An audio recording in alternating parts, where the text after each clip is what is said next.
you for blessing this afternoon in the church in our life. Let me praise your name, Jesus. You are King of Kings, Lord of Lords, and mighty God. Hallelujah. Thank you, Jesus. You love me too much. Why? Because I say amen. Voilà pourquoi je dis amen. Parce que Jésus m'a tellement aimé. Alléluia. Frère, dis à celui qui est à côté de toi, Jésus t'a tellement aimé. Et je ne vois pas comment exprimer cet amour-là. Amen. Nous allons prendre nos Bibles. Nous allons essayer par la grâce de Dieu partager ces textes où nous allons trouver notre thème aussi de l'année que nous avons commencé à évoquer, mais à la lumière de ces textes. J'aimerais que nous puissions vraiment expérimenter, nous tous, cet après-midi, sa grâce et que nous puissions comprendre. Voilà pourquoi il y aura un peu de textes où nous tous, nous allons beaucoup lire la parole de Dieu. Je commence par Luc, chapitre 24. Luc 24.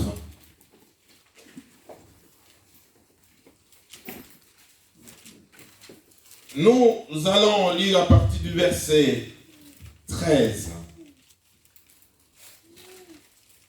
Et à la maison, vous allez continuer l'histoire. La Bible dit, ce même jour, des disciples se rendaient à un village appelé Emmaüs, éloigné de Jérusalem d'une douzaine de kilomètres. Ils discutaient ensemble de tout ce qui s'était passé. Pendant qu'ils parlaient et discutaient, Jésus lui-même s'approcha et fit route avec eux. Mais les yeux étaient empêchés de les reconnaître. Il leur dit, de quoi parlez-vous en marchant pour avoir l'air si triste? Un dénommé Cléopas lui répondit, est-il le seul en ce jour à Jérusalem qui ne sache pas ce qui est arrivé ces jours-ci? Quoi leur dit-il?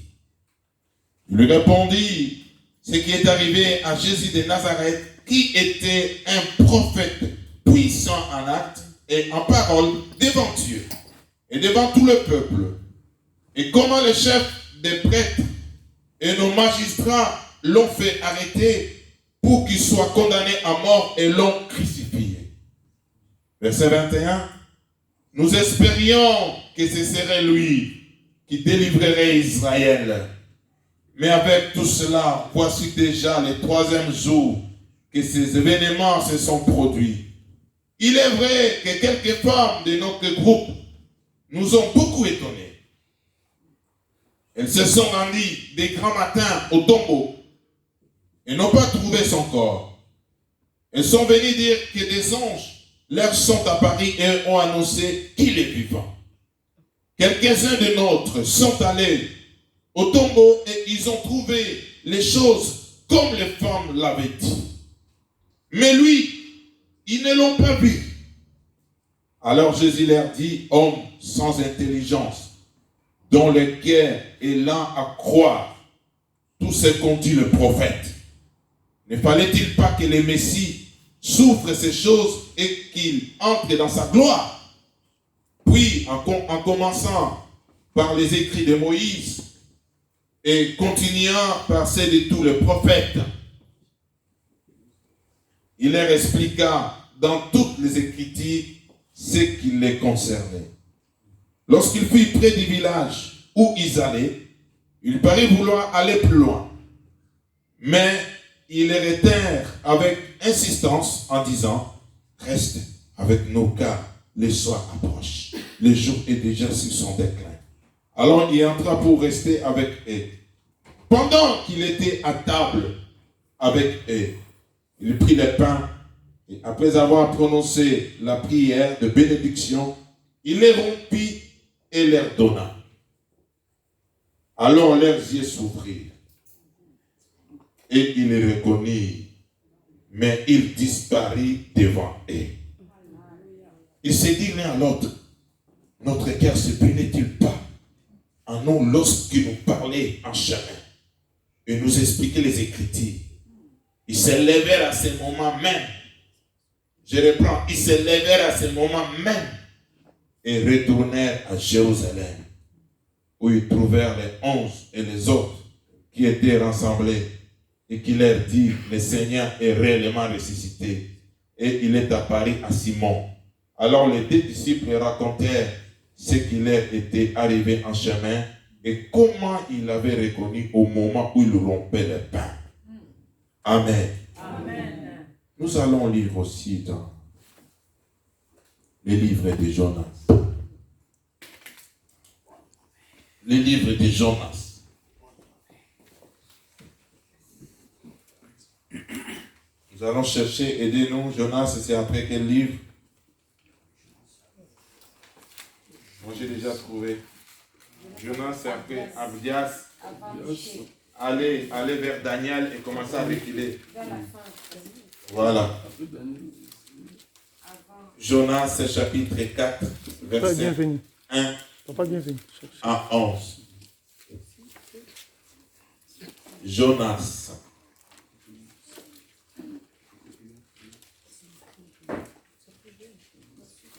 Vous prenez déjà Daniel, vous dépassez Joël, Amos, Abdias. Après quoi, Jonas.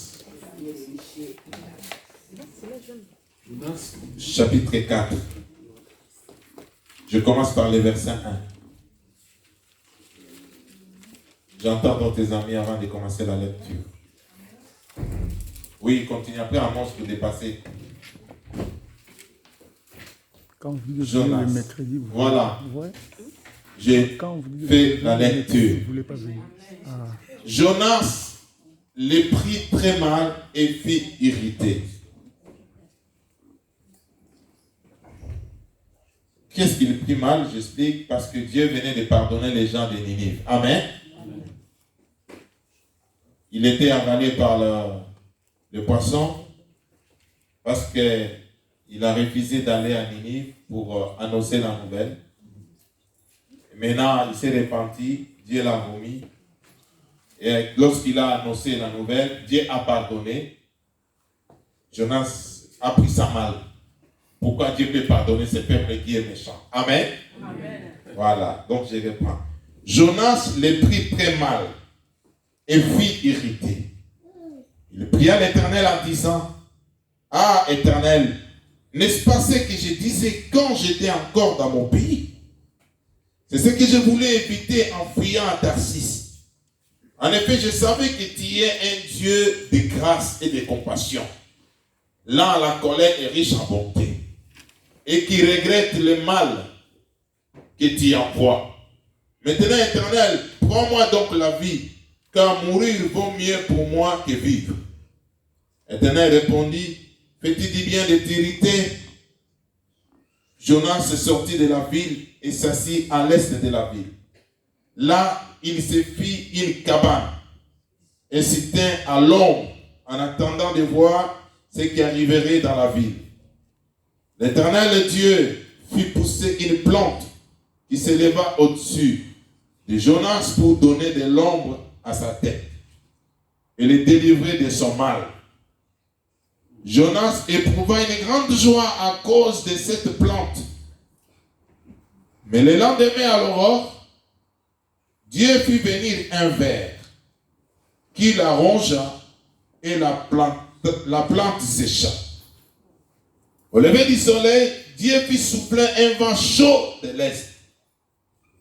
Et le soleil frappa la tête de Jonas au point qu'il tomba en défaillance. Il demanda la mort en disant, il vaut mieux pour moi mourir que vivre. Dieu dit à Jonas, fais-tu du bien de t'irriter à cause de la plante? Il répondit, j'ai fait bien de mériter jusqu'à la mort. L'Éternel dit, tu as pitié de la plante qui ne t'a coûté aucune peine et que tu n'as pas fait pousser, qui est né une nuit, qui a disparu l'autre nuit. Et moi, je n'aurai pas pitié de Ninive, la grande ville dans laquelle se trouvent plus de 120 000 êtres humains incapables de distinguer l'air droite de l'air gauche et un grand nombre d'animaux. Amen. Nous prenons le troisième texte. Luc chapitre 10.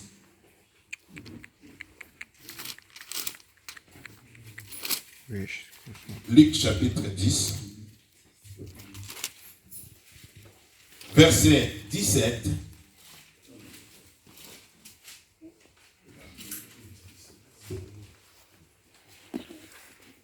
Je lis la parole de Dieu. Les 70 revinrent tout joyeux et dit: Seigneur, même les démons nous sont soumis à ton nom. Jésus leur dit: J'ai regardé Satan tomber du ciel comme un éclair. Voici, je vous ai donné le pouvoir de marcher sur les serpents et les scorpions, sur toute la puissance de l'ennemi, et rien ne pourra vous nuire. Cependant, ne vous réjouissez pas de ce que les esprits vous sont soumis, mais réjouissez-vous de ce que vos noms sont inscrits dans les ciels. Amen. Hein? À ce moment même, Jésus fut rempli de joie par le Saint-Esprit et il dit: Je te suis reconnaissant, Père, Seigneur du ciel et de la terre, de ce que tu as caché ces choses aux sages et aux intelligents et les a révélées aux enfants. Je me limite là. Que Dieu puisse bénir sa parole. Amen.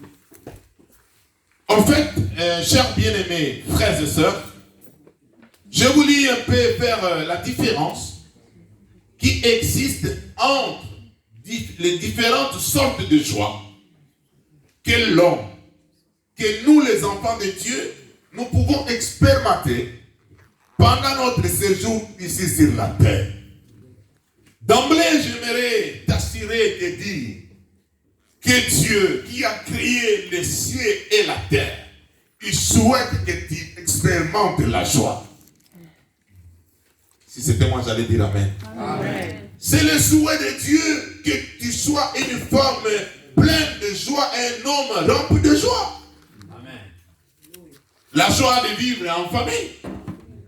La joie de voir ses enfants grandir. La joie d'avoir un mari et une femme.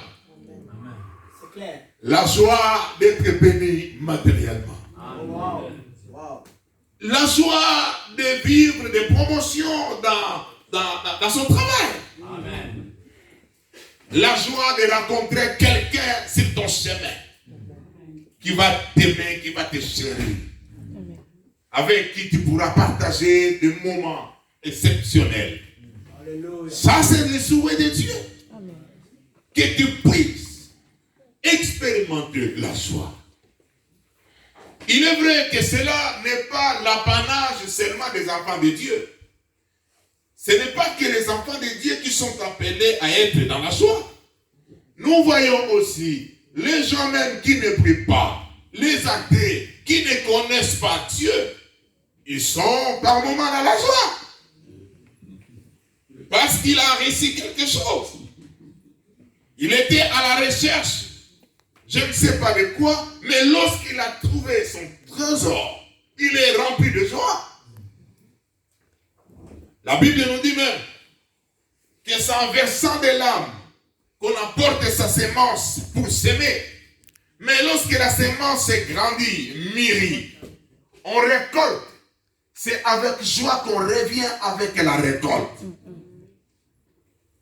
Vous savez, Dieu a disposé cette bénédiction pour nous les chrétiens, aussi pour ceux qui ne prient même pas, ceux qui ne connaissent pas même Dieu. Il y a certains même qui font le mal. Des fois, ils sont dans la joie. Mais j'aimerais vous dire, il y a une différence dans toute toutes ces catégories ou sortes de joie que l'homme peut expérimenter avec une joie spéciale qui est épinglée dans la parole de Dieu, que je nommerai la joie du Seigneur. Amen. J'aimerais dire ceci. La joie du Seigneur ou la joie de l'Éternel est supérieure à toutes sortes de joies que l'homme peut expérimenter. C'est clair.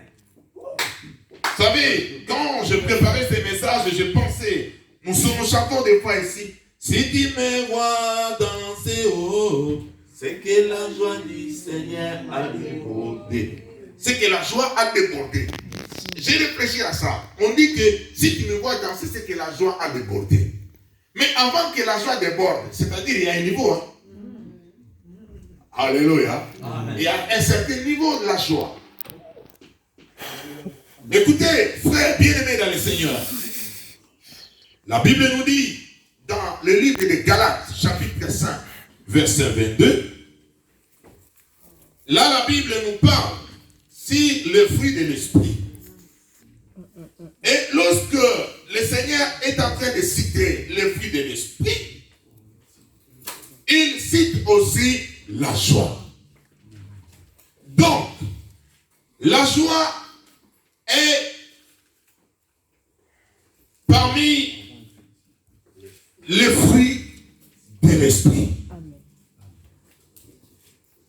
C'est cette joie-là que j'aimerais beaucoup vous parler pour faire différence à d'autres sortes de joie que nous pouvons aussi expérimenter dans la vie. Donc, le fruit de l'esprit, nous avons la joie. Nous pouvons l'appeler également, c'est la joie de l'Éternel. Nous pouvons l'appeler aussi la joie du Seigneur. Alors, la joie du Seigneur, c'est cette joie qui vient de l'intérieur de l'homme. Et qui a comme source Dieu lui-même. Tu n'es pas dans la joie parce que tu as reçu une bénédiction quelconque.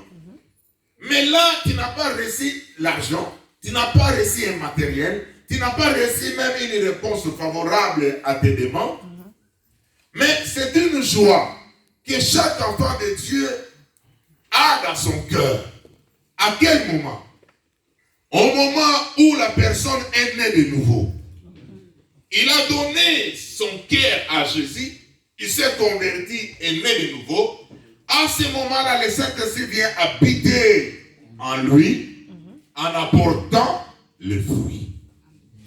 Amen.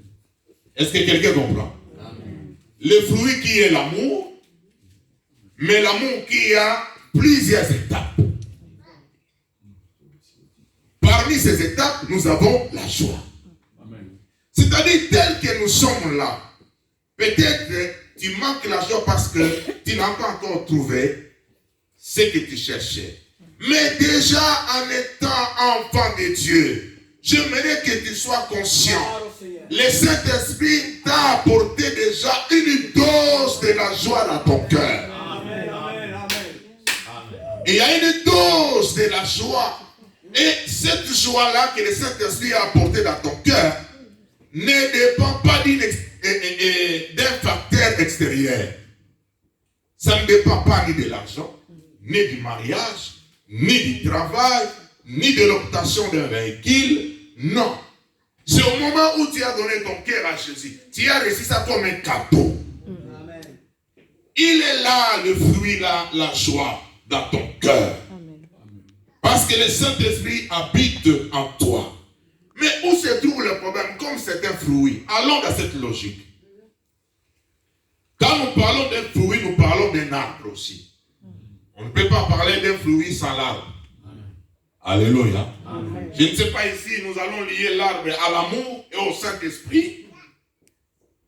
Mais on parle du fruit. Et les fruits passent une certaine étape. Selon un temps donné pour que les fruits soient consommés. C'est vrai ou c'est faux?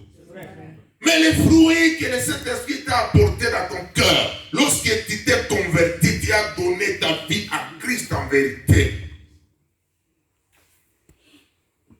Le Seigneur te pousse à les consommer, mais tu dois les consommer à quel état?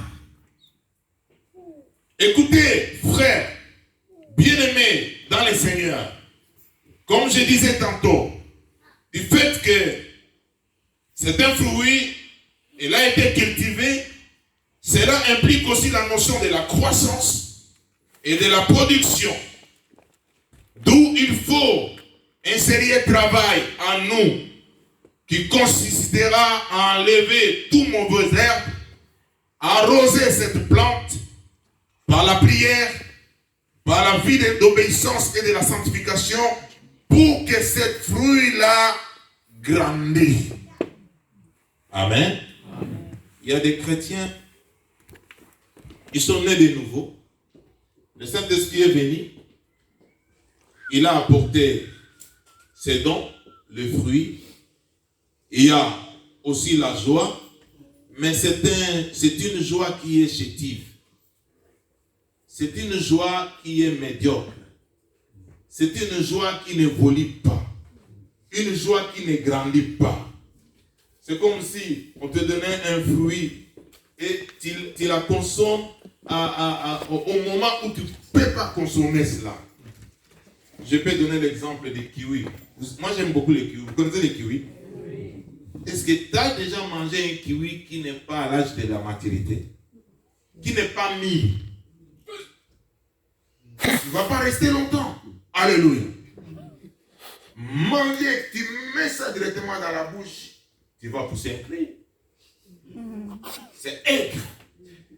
Mais pour que le kiwi soit trop bon, il faut que cela puisse mûrir. Et arriver aussi à... Vous savez, j'étais en déplacement au travail, j'ai acheté une mangue, chérie, je sais que tu manges beaucoup de mangues à la maison. Moi aussi, je mange au travail. J'ai acheté cette mangue... J'ai pensé à toi quand j'ai acheté ça.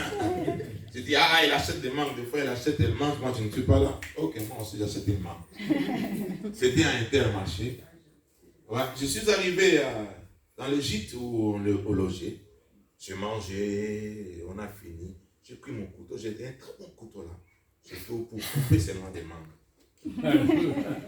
J'ai enlevé comme ça la peau. La mangue était noire à l'intérieur. C'est pourri. Pourquoi c'était pourri, chérie? Ils ont cueilli ça avant la maturité. Avant la maturité. Ce fruit n'était pas mis.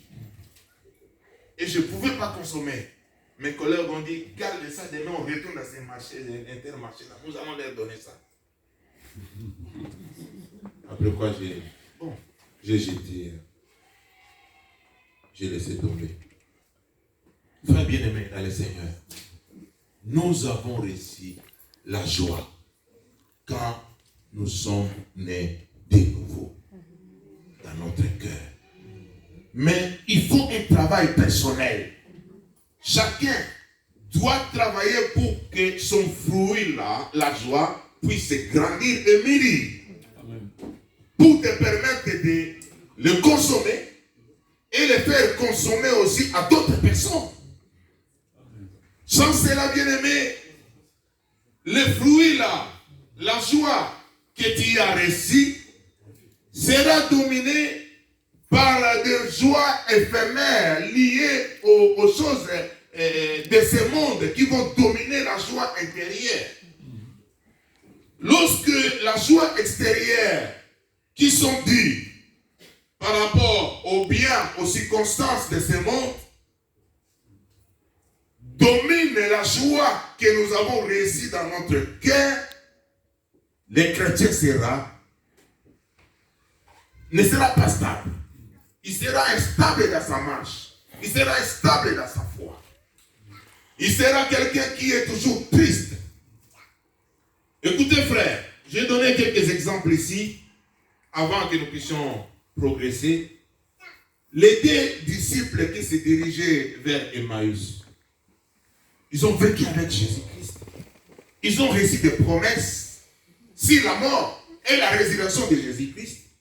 Et Jésus-Christ leur a dit qu'après ma mort, je ressusciterai après le 3e jour. Il y a eu même des prophéties. Les Moïse, ils ont prophétisé. Les prophètes ont parlé. Mais voilà, Jésus-Christ est mort. Leur joie est partie. Parce qu'il avait dit, vous devez rester d'abord à Jérusalem. Alléluia. Jusqu'à ce que le Saint-Esprit va descendre. Mais juste après la mort de Jésus, parce que ils avaient une vision sur la personne de Jésus, qui devait rester toujours avec lui, et c'est lui qui devait délivrer Israël sur le plan physique. Et ses disciples étaient déçus. Ils ont pris le chemin vers Emmaüs. Ils se dirigeaient, ils étaient abattus. Ils étaient tristes. Ils n'avaient pas la joie du Seigneur dans leur cœur. La joie de vivre la résurrection de Jésus-Christ. Ils n'avaient pas la joie du salut dans leur cœur. Mais voilà, Jésus leur apparaît. Il dit, mais de quoi parlez-vous? Vous avez l'air triste. Vous savez, c'est lui qui n'a pas la joie, tu peux les cacher. On les reconnaîtra. Merci beaucoup. Alléluia. Amen. Les gens peuvent les reconnaître par ton langage, par ton expression, par tes agissements même. Tu peux l'étouffer comment? Parce que Jésus a vu de loin, a vu les regards tristes. Il dit, de quoi êtes-vous triste? Il dit, tu es le seul à ne pas connaître ce qui s'est passé. Voilà cet homme, Jésus. Nous croyons, c'est lui qui allait délivrer Israël. C'était notre espérance, c'était notre espoir. Voilà comment ils l'ont arrêté. Et il est mort. Ils l'ont enterré, mais quelques femmes nous ont fort étonnés. Ils sont allés au tombeau pour voir. Et ils ont dit qu'ils n'ont pas vu son corps. Frère, tel que tu es là, peut-être tu es désespéré. Parce que tu attendais quelque chose que tu n'as pas expérimenté et tu es devenu triste dans ta vie. J'aimerais te dire, frère, il faut changer de stratégie. Il y a une joie qui ne varie pas.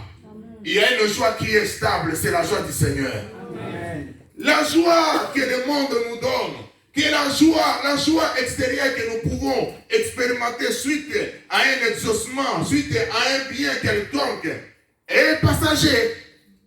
Ça a des limites. Ça varie.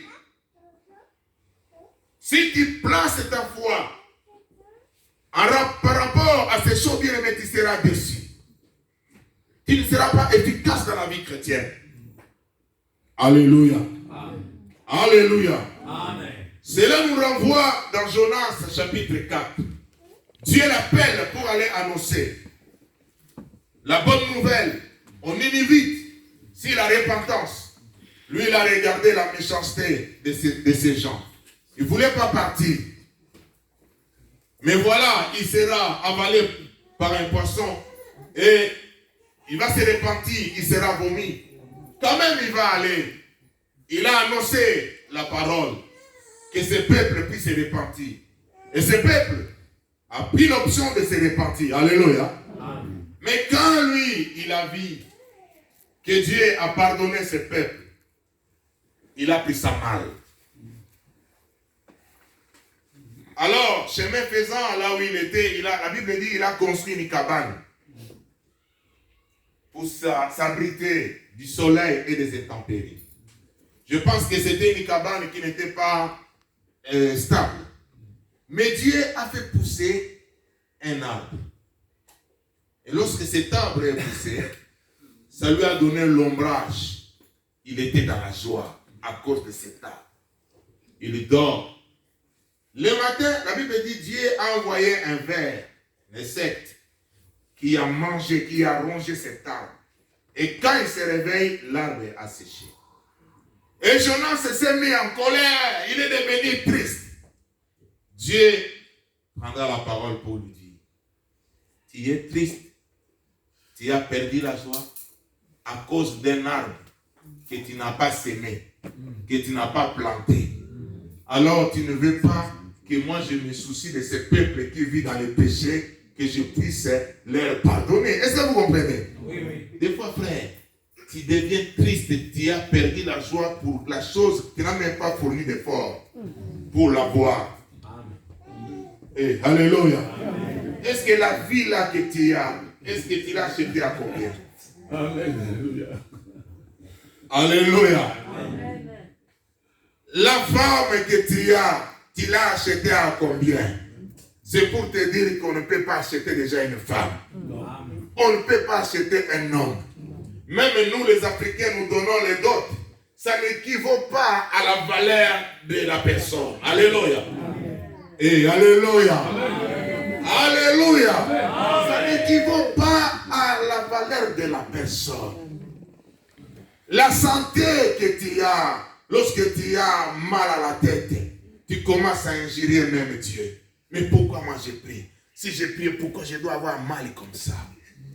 Quand tu as bonne santé, combien tu as payé pour être en bonne santé? Frère bien-aimé, ta joie doit être cachée, doit avoir comme source Dieu lui-même. La joie du Seigneur ne dépend pas des circonstances, ne dépend pas des influences extérieures.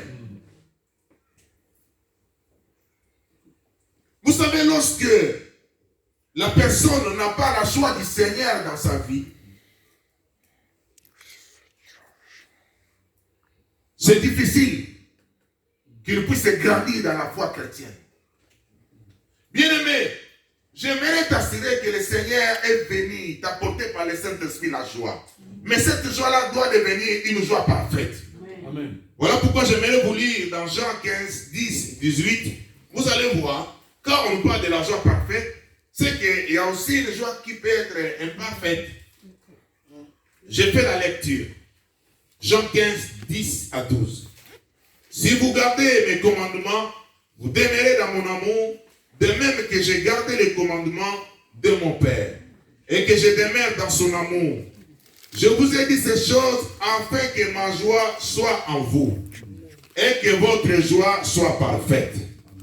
Est-ce que quelqu'un a compris? Amen. Alléluia. Amen. C'est ici mon commandement, aimez-vous les uns les autres. Écoute ce que Jésus a dit. Verset 11. Je vous ai dit ces choses afin que ma joie soit en vous. D'abord, ma joie soit en vous. Alléluia. Amen. Ça, c'est la première étape.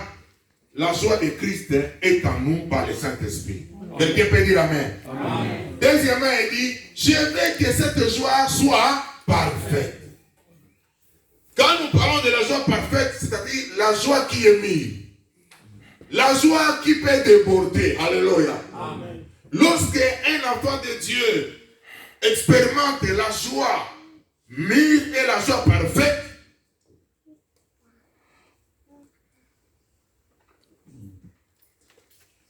cette personne, il est dans la joie quand il est dans la présence de Dieu.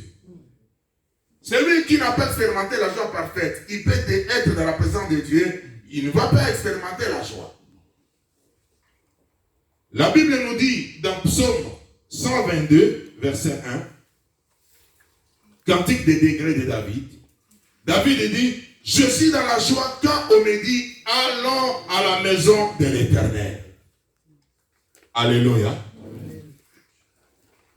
Bien-aimé, c'est lui.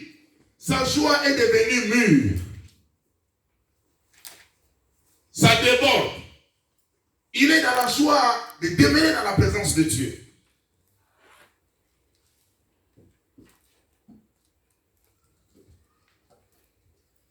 Il n'a pas seulement ça, mais il a la joie de pardonner même les autres. Lisons Romains 12, verset 8.